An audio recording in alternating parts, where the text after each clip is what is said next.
আসসালামু আলাইকুম এভরিওয়ান। আজকে তৈরি করব মোমো। মোমো আমাদের সবার পছন্দের একটি স্ট্রিট ফুড আর এটা অনেক বেশি স্বাস্থ্যকর।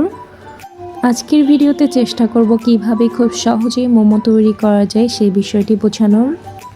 ইনশাল্লাহ আপনারা এই পদ্ধতি অবলম্বন করে খুব সহজেই মোমো তৈরি করে ফেলতে পারবেন। ভিডিওটি না টেনে সম্পূর্ণ ভিডিওটি দেখার অনুরোধ রইল। মোমো তৈরি করার জন্য আমি একটা বাটিতে 2 কাপ পরিমাণ আটা নিয়ে নিচ্ছি। এবার আটাগুলোর মধ্যে দিয়ে দিব সামান্য পরিমাণের লবণ, দিয়ে নিব সামান্য পরিমাণের সয়াবিন তেল। লবণ এবং তেলটাকে খুব ভালোভাবে আটার সাথে মিশিয়ে নেব। এটা আমরা শুকনো অবস্থাতেই মিশিয়ে নেব, তাহলে আটার সাথে খুব ভালোভাবে মিশে যাবে। ভালোভাবে মেশানো হয়ে গেলে এবার আমরা আটার মধ্যে পানি অ্যাড করে দিব। আটাটাকে গোলানোর জন্য আমরা এখানে অল্প অল্প করে পানি অ্যাড করব। আমি এখানে ফার্স্টে অল্প পরিমাণ পানি মিক্সড করেছি। মোমোর এই ডোটা আমরা যে নর্মাল রুটি তৈরি করি সেরকম নরম ডো তৈরি করা যাবে না, এটা একটু খসখসে বা মসৃণ টাইপের হবে। আমার এখানে মোমোর জন্য ডোটি তৈরি হয়ে গিয়েছে। এবার আমরা একটা কাপড় ভিজিয়ে নেব, এরপর এটাকে নিংড়িয়ে মোমোর যে ডোটা তৈরি করেছি এর উপর ঢেকে দিব। 20 মিনিটের জন্য এটাকে আমরা রেস্টে রেখে দিব। এরপর আমরা মোমোর যে পুরের উপাদানগুলো রয়েছে এগুলো আমরা কেটে নিব। এখানে আমি চিকেন মোমোর সাথে অ্যাড করার জন্য গাজর সবজিটাকে নিয়েছি। আপনারা চাইলে যে কোনো নরম সবজি যেটা খুব সহজেই সিদ্ধ হয়ে যায় সেটা অ্যাড করতে পারেন। মোমোতে আপনারা পেঁয়াজের পরিমাণটা একটু বেশি রাখার চেষ্টা করবেন। এখানে আমি 5টা পেঁয়াজ কুচি করে নিয়েছি। পেঁয়াজগুলোকে এইভাবে কিউব করে কেটে নেবেন।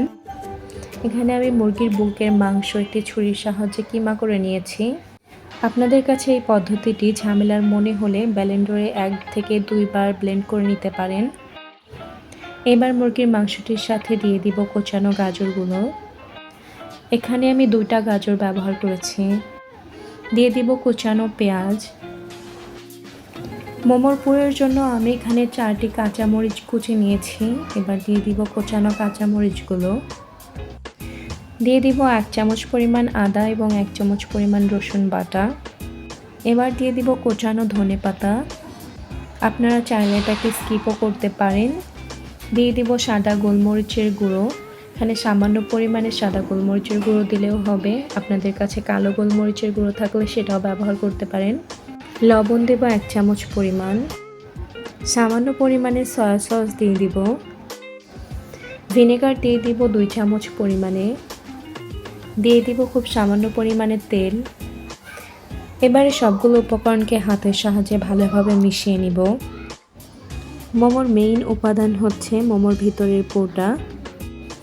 পুরের এই উপাদানগুলোকে আমরা যতটা ভালোভাবে মিক্সড করব ঠিক মোমোর স্বাদটাও দ্বিগুণ বেড়ে যাবে।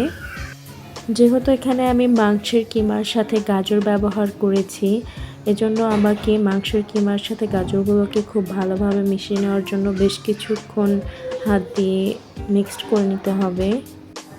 পুরের এই উপাদানগুলো এখন মোমো বানানোর জন্য পারফেক্টলি রেডি হয়েছে। মোমোর জন্য আমরা যে ডোটা তৈরি করেছিলাম একটা সুতির নোংরানো কাপড় দিয়ে ঢেকে রাখার ফলে দেখুন ডোটা কতটা নরম এবং সফট হয়েছে। এবার একটা লিচির সাহায্যে আমি ছোট ছোট রুটি বেলে নিব। আপনারা চাইলে বড় একটি রুটি বেলে মাঝখান থেকে ছোট ছোট করে কেটে নিতে পারেন গ্লাস বা বাটির সাহায্যে। এবার এই রুটিটার মাঝে পুরগুলোকে ঠিকভাবে দিয়ে দিব। আমি মোমোর খুব ভালো একটা শেপ দিতে পারি না, তবুও চলুন কয়েকটি শেপ শিখে নেওয়া যাক। আপনারা একটু মনোযোগ দিয়ে দেখলেই এই শেপটিও নিজেরাই চেষ্টা করে বানিয়ে নিতে পারবেন।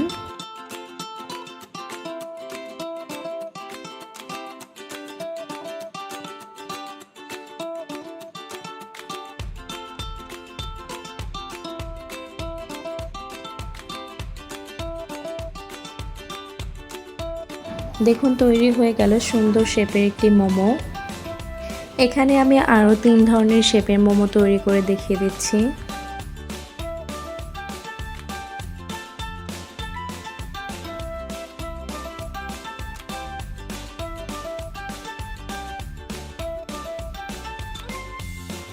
মনোযোগ দিয়ে দেখলে আপনারাও খুব সহজে এই শেপের মোমো বানিয়ে নিতে পারবেন।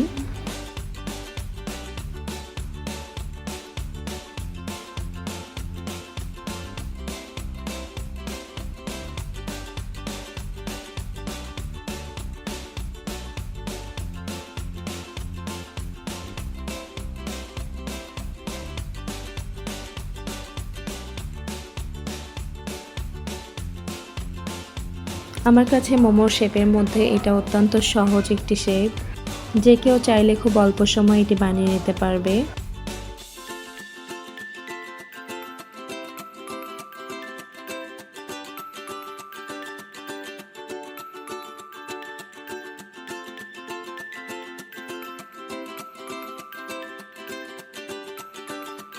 আপনারা যারা এই পুটলির মতো শেপে মোমো বানাতে চান, আপনারা এই মোমোটি দেখে খুব সহজেই শিখে নিতে পারেন। এখানে আমার বানানো 4 ধরনের শেপের মোমো আরও একবার দেখে নিন। আপনারা চাইলে আপনাদের মন মতো শেপ দিতে পারেন, তবে যারা একদমই মোমো শেপ দিতে পারেন না, তারা এই মোমো শেপ দেখে একটু হলেও কিছু শিখতে পারবেন। এবার মোমোগুলোকে স্ট্রিম করে নিতে হবে। প্রথমে আমি এখানে একটি ছাঁকনিতে তেল ব্রাশ করে নিচ্ছি। আপনাদের যাদের বাসায় স্ট্রিমার নেই, তারা খুব সহজেই একটি পাতিলের মধ্যে বেশ কিছুটা পানি দিয়ে পাতিলের মুখে একটি ছাঁকনি বসিয়ে তার মধ্যে মোমোগুলো দিয়ে ঢেকে দিলেই কিছুক্ষণ পর হয়ে যাবে মোমো। কিন্তু খেয়াল রাখতে হবে পাতিলে যেন বেশি পানি না হয়, বেশি পানি হলে তখন পানিটা ছিটকায়ে মোমোর গায়ে লাগতে পারে। এক্ষেত্রে মোমোটা সফট হবে না, এজন্য আমাদের উচিত পাতিলের অর্ধেক পরিমাণ পানি ব্যবহার করা। 7 থেকে 8 মিনিট ভাপ দেওয়াতেই আমার মোমো রেডি হয়ে গেছে। এবার আমরা মোমোর সাথে পরিবেশনের জন্য মজাদার একটা টক বানাবো। এই টকটা মূলত আমার নিজস্ব এক্সপেরিমেন্টে বানানো। মোমোর সাথে অন্যান্য সস বা টকের থেকে আমার এই টকটা দিয়ে খেতে অনেক বেশি মজা লাগে। টক বানানোর জন্য আমি এখানে 2টি কাঁচা তেঁতুল বেটে নিয়েছি। এবার একটি বাটিতে তেঁতুল বাটা, 2 ফালি লেবুর রস, 2-3টে কুচি করে রাখা কাঁচামরিচ, ধনেপাতা কুচি এবং 2 চামচ পরিমাণে টমেটো সস দিয়ে নিব। দিয়ে দিব সয়া সস, সামান্য পরিমাণের লবণ, 2টি শুকনা মরিচের গুঁড়া দিয়ে দিব। এখানে ভাজা শুকনা মরিচ হাতের সাহায্যে ভেঙে দিলেই হবে। দিয়ে দিব 1 প্যাকেট স্বাদ মশলা। স্বাদ মশলা দেওয়ার ফলে টেস্টটা অনেক গুণ বেড়ে যায়।